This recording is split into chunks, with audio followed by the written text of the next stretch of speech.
Yeah, very good. I'm really happy with the performance and with the result, of course. Another clean sheet. I think in the first half, the way we press them causes issues. We did it really well with a lot of intensity.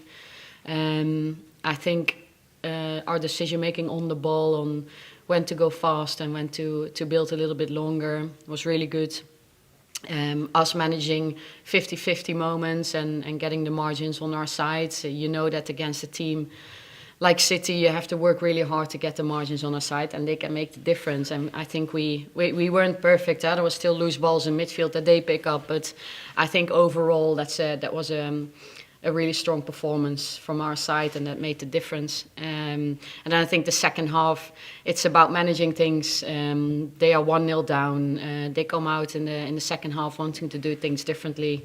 They invest some more numbers in the press, so spaces are elsewhere. The way we manage it and the way we play with the tempo, high and low, to our favor was really good. And the way we finished the game as well, with them stacking numbers, trying to get the balls in the box, and the players just being so humble and taking so much pride in defending to get the win over the line, together with the fans, because they were really loud in those final minutes, and they helped us. So now I'm really pleased with how we executed the game from minute 1 to 90.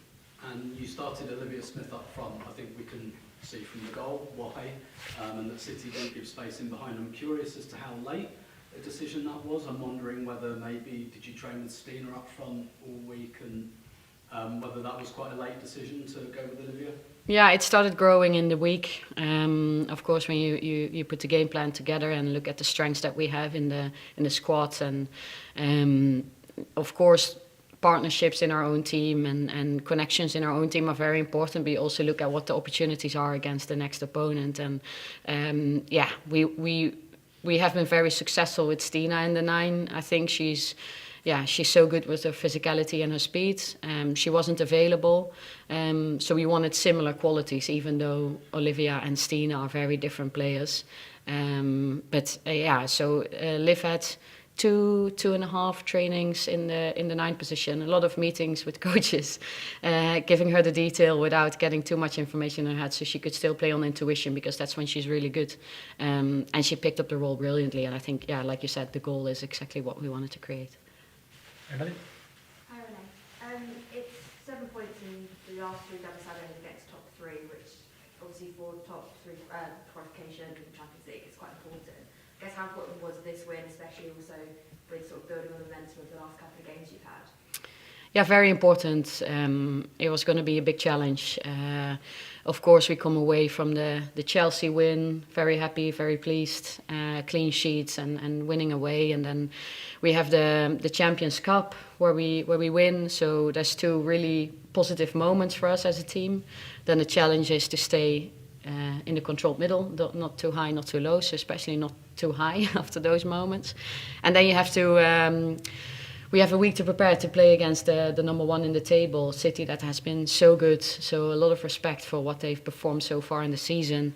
And I think the way we go about it and the way we do it, I'm so happy with.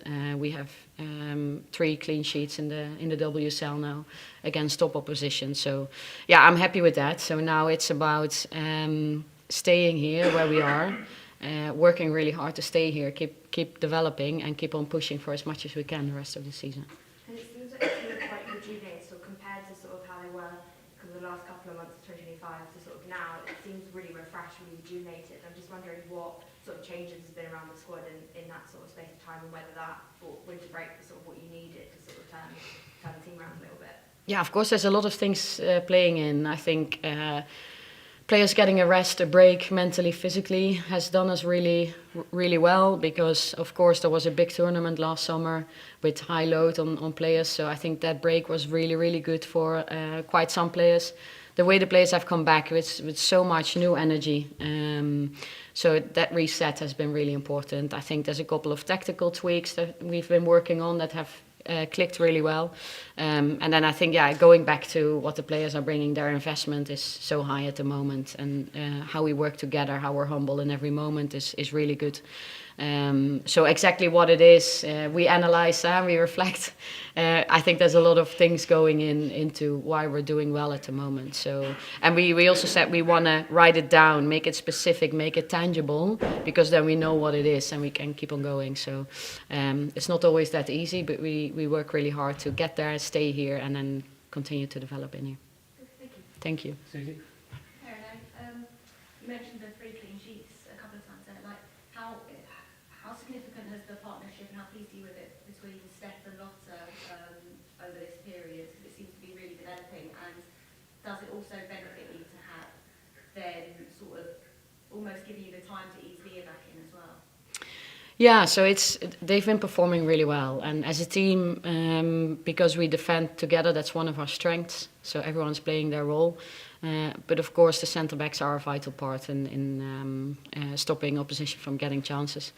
If you look at, they still have had different partnerships with goalkeepers, players in front of them, players next to them. So it's been really good. I'm very pleased with how they're performing. Leah's on her way back. She made her first minutes today again, which is really positive.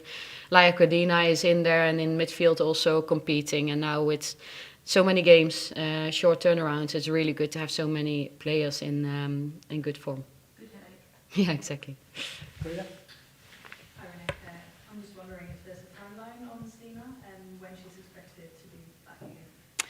Yeah, so we'll see. We have a couple of weeks left of the block, and we'll see if she will be able to make her comeback before the international window.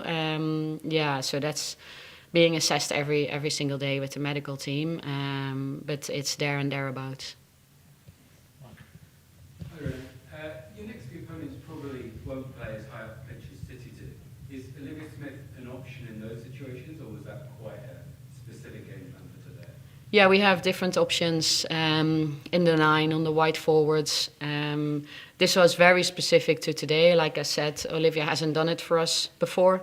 But yeah, she performed really well. So of course we're going to continue to see this as an option going into the next block of games. Aisha? Hi Renee, congrats today. You mentioned Olivia Smith there. Of course you knew how good a player she was when you brought her in, but how much has she impressed you and how has she surprised you and what more can we expect from her? I think it's exactly that. So there's more with Liv as well. She's still a young player. She's settling in the environment. Of course, it's been a while now, but don't underestimate what it takes for a young player in her situation to settle and adjust to new life. And so she's great to work with. She's her ability just on the pitch is so good. She's helping the team with her certain specific qualities that she brings to the team, but also she's a pleasure to work with. And so I think there's more to come. She will keep on making small steps, but she's at a really high level, and I think there's still areas she can grow in. And it feels like the vibes at Arsenal are just really great at the moment. You of course won the Champions Cup last weekend, paraded in front of all the fans as world champions today. Just how is that dressing room atmosphere at the moment, and how much do these big wins just mean to all of them? Yeah, no, it's very positive, of course, but we're also very mindful that we want to stay in the controlled middle. And but yeah, we need to celebrate wins, and we need to be. This positivity is contagious, of course. So we want to keep it going, and we're doing a lot. The players are doing a lot to keep it going as well. And yeah, no, really happy with where the team is at, of course. So we want to continue like this. Last couple, Freddie? Hi Renee, I've heard Beth Mead is in a protective boot. Sort of she's been seen in the mix zone. Have you got any info on that? Yeah, so I think we can communicate more later in the week. So of course she's just played and there's medical assessments, but when we know more, we'll communicate more. And just looking back on sort of Arsenal-Manchester City games, often very end-to-end, quite chaotic, late goals. This was really different. Was that something that you wanted coming into this game, actually, for your team to take control, for it not to be as sort of crazy as some of the other ones? Yeah, because of course we've spoken about it also in the days leading up to it in a press conference that how the City games have been previously, and it's been open and a lot of goals and rock and roll in all the games that I've been a part of so far. But I think we did so well controlling all the different moments in the game, and so there was less goals today. I'm really happy with the one, and I'm really happy with the clean sheet. So I think this game played out a little bit differently, but I think the nature of the game was quite similar still. Last one here. Hi, Qawiyah from Beacons. I know you spoke a little bit about the aftermath from winning the Women's Champions Cup, which obviously was a great achievement. But I'm really curious about the psychology and some of the discussions that you're having with players, because it can be very easy to become complacent after a great win like that. What are you doing to maintain that hunger, especially in a game like today where we saw that consistency even with that solid 1-0 up at half-time? Yeah, I think we're playing the number one in the table, so we were of course very humble going into this game. And I think since the Champions Cup, this is the first game back, but also the games before that I've been against really high opposition. So the team are humble, like I just said. They take pride in defending and problem solving, and we've been talking a lot about this and what separates us from the rest, and we want to focus on those areas. And I think the team has been really invested. Thank you, guys. Thank you. See you soon.